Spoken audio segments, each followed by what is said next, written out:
ที่จริงความเกิดความตายนะมันเป็นภาพลวงตาเท่านั้นแหละสังสารวัฏตรงนี้เยอะแยะสัตว์จิตนะไม่มีระยะทาง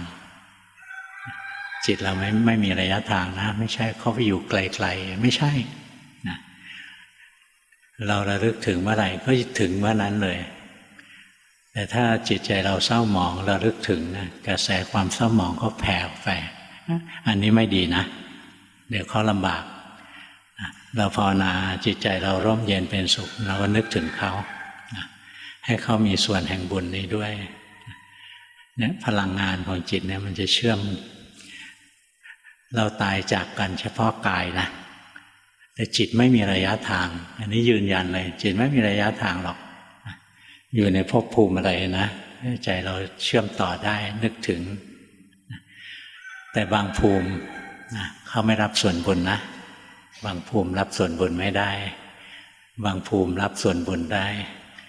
บางภูมิเนี่ยที่เขาไม่รับส่วนบุญนะเพราะเขาสูงกว่าเปรตนะสูงกว่าเปรตบางชนิดนะเปรตบางอย่างก็ไม่รับส่วนบุญแต่พวกที่สูงขึ้นมานะเป็นมนุษย์เป็นเทพเป็นพรหมเนี่ยเขาอนุโมทนานะอย่างพอเราภาวนาดีๆเราส่งกระแสแผ่เมตตาแผ่ส่วนบุญออกไปนะเขาอนุโมทนาเขาดีใจที่เราดีถ้าเรามัวแต่ร้องไห้เศร้าโศกนะกระทบไปถึงเขานะใจเขาก็เศร้าหมอง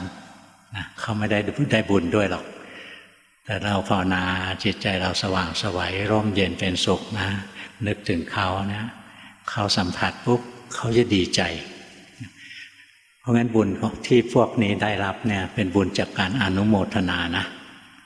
ไม่ได้รับบุญจากเราตรงๆหรอกนะเพราะงั้นเราแผ่ส่วนบุญแผ่เมตตาไปเรื่อยๆแต่ใจเราต้องดีนะ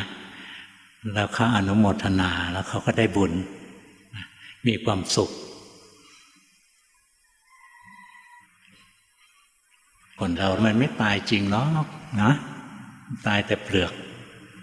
จิตมันก็ยังเชื่อมกันได้